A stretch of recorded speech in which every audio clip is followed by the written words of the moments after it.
નમસ્કાર, આપ જોઈ રહ્યા છો ઇન્ડિયા ન્યૂઝ ગુજરાત અને હું છું આપની સાથે કોમલ અગ્રવાલ। શરૂઆત કરી મહત્વના સમાચારોથી।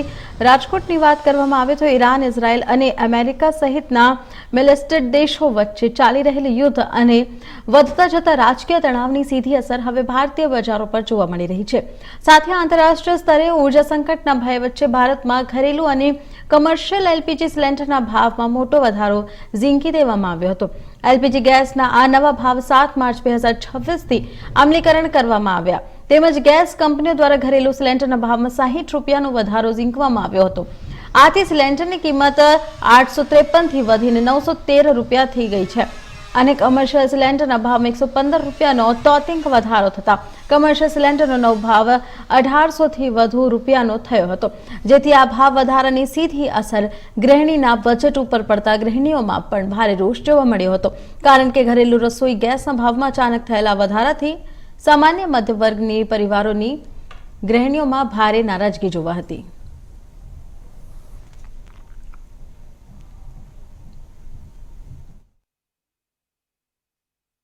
ઈરાન, ઇઝરાયલ, અમેરિકા સહિતના જે મિડલ ઇસ્ટ દેશો છે તેની વચ્ચે ક્યાંક ને ક્યાંક યુદ્ધની સ્થિતિ ચાલી રહી છે। ત્યારે આ યુદ્ધની સ્થિતિ દરમિયાન જે કહેવાય મોંઘવારીનો બોજો છે તે ભારત દેશ ઉપર જવા થઈ રહ્યો છે। ત્યાં ભાઈ પાસે દ્રશ્ય જોઈ રહ્યા છે, રાજકોટની ગૃહિણી છે ત્યાં ક્યાંક ને ક્યાંક અત્યારે ગૃહિણીનું બજેટ છે તે ખોરવાતું જોવા મળી રહ્યું છે। કારણ કે જે એલપીજી ગેસ સિલિન્ડર છે તેમાં કે જે ભાવ વધારો આપ્યો છે 60 રૂપિયાથી 120 રૂપિયા જેટલો ભાવ વધારો આવ્યો છે। ત્યારે આપણી સાથે કેટલાક ગૃહિણીઓ છે, આપણે એમની સાથે વાત કરીશું।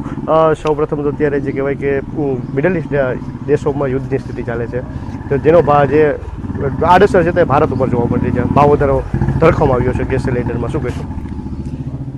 હું મનીષા બાવાળા। કહેવાનું મારું એટલું જ છે, સરકારને મારો એટલો જ, એક મહિલા અને ગૃહિણી તરીકે મારો સરકારનો સીધો મારો પ્રશ્ન એટલો જ છે કે જ્યારે બીજા દેશોમાં યુદ્ધ ચાલતું હોય તો આપણા દેશની નારી અને આપણી દેશની મહિલા માટે શું કે આજે બીજા દેશમાં યુદ્ધ ચાલે તો સીધી મોંઘવારી અમારા ઉપર, મીડિયમ વર્ગના અત્યારે નથી રૂપિયાવાળા માણસો છે એને કોઈને તકલીફ કે નથી ગરીબ માણસને તકલીફ, વધુ અત્યારે જે પીસાય છે એ મીડિયમ વર્ગના બધા પીસાય છે। મોંઘવારી બધાને નડે છે પણ કહેવાનો અર્થ અત્યારે 900 રૂપિયાનો જે ગેસ સિલિન્ડર છે અત્યારે 900,000ની આજુબાજુમાં જે ગેસ સિલિન્ડર સુધી ભાવ કરી નાખ્યો છે તો આના કરતાં તો પહેલાંના જે ચૂલા વાપરતા હતા એ સારી પરિસ્થિતિ હતી।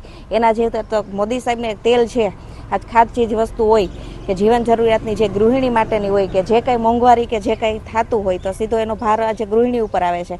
એક જણું કમાવાવાળું હોય, 5 જણું જમવાવાળા હોય તો આજ કેવી રીતના ઘર ચલાવવાનું? શિક્ષણ તો બધી સરકારી સ્કૂલો બંધ થવા માંડી, પ્રાઇવેટ બધું વધી ગયું છે તો એ શિક્ષણ મોંઘું હોય છે તો આજ બાળકો અમારે ભણાવવા કે બાળ દેશનું ભવિષ્ય બનાવવું કે અમારું ઘર ચલાવવું કે શું રીતે અમારે કઈ રીતે અમારું ઘર ચલાવવું એ પરિસ્થિતિ અત્યારે સરકાર કહેતો। સરકારને મારી કહેવા એક મહિલા તરીકે મારે કહેવાનો પ્રશ્ન એટલો જ છે કે જ્યારે બીજા દેશમાં યુદ્ધ ચાલતું હોય તો આજે અહીંયા મોંઘવારી અમને શું કામ આપવામાં આવે છે? તો આજે એ દેશનું જે સંકલન કરવાનું હોય એ સરકારને કરવાનું હોય તો ગૃહિણી તરીકે અમારી એટલી વિનંતી છે કે જે તમારે મોંઘવારી વધારી હોય તો સરકારના તાઇફા ઓછા કરી નાખો કે જેથી કરીને આજે અમને એનો ભાર તમે અમને ન આપો। આ તાઇફા તમારા વધુ છે તો એમાં તમે કટ નથી કરતા તો ગૃહિણી ઉપર શું કામે તમે આ ભાર નાખો છો?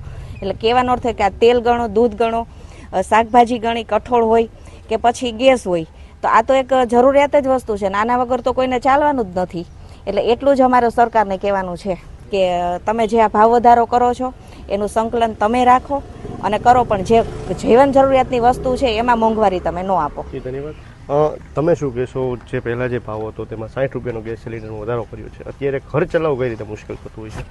ઘર ચલાવવું એ રીતે મુશ્કેલ થાય છે કે પહેલાં સસ્તું હતું બધું અને ત્યારે થઈ જતું બધું પૂરું। અટાણે હવે મોંઘવારી એટલી હદે કે માજા મૂકી છે, મોંઘવારી એટલી હદે વધી રહી છે મોંઘવારી। એટલે અમારું કહેવાનું ગૃહિણીનું એ જ છે સરકારને કે તમે આ જે જીવન જરૂરિયાત વસ્તુ છે, દૂધ છે, પછી તેલ છે, ડુંગળી બટેકા છે, સિલિન્ડર છે, એમાં તમે ભાવ વધારવાનું રહેવા દો। તમારે ભાવ વધારો જોઈએ તો જીએસટી છે એમાં બધે પણ મોટા મોટા લોકો જે છે, બિલ્ડરો છે, એમાં તમે કંઈ વધારો, આ તમે ગૃહિણીનું શું કામ તમે બજેટ વીખો છો?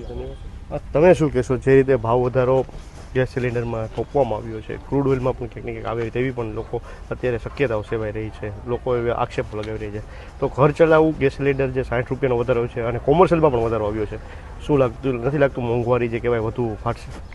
મોંઘવારી તો ખૂબ જ વધી ગઈ છે કેમ કે ઘરમાં જે પહેલાં નાની નાની અમે બચત કરી શકતા હતા એ બચત તો થતી જ નથી। પહેલાં ક્યાં 500 રૂપિયા અને 600 રૂપિયા હતા, અત્યારે સીધા 900, 1000 થઈ ગયા છે તો એના લીધે અમને બહુ જ ભાર પડે છે।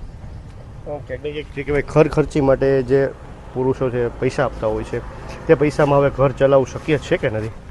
બિલકુલ નથી, ઓછા પડે છે, વધતા તો નથી જ, ઉલટાના ઉપરથી અમારે નાખવા પડે છે અને એમની ઉપર બી ભાર આવે છે. તમારું શું કહેશું? સરકારે તમે શું અપીલ કરશો? જે મોંઘવારી દિવસે ને દિવસે ફાટી રહી છે, અત્યારે યુદ્ધની સ્થિતિ પણ છે, ત્યારે જે ગેસમાં ભાવ વધારવાનો છે, તમે સરકારને શું અપીલ કરશો?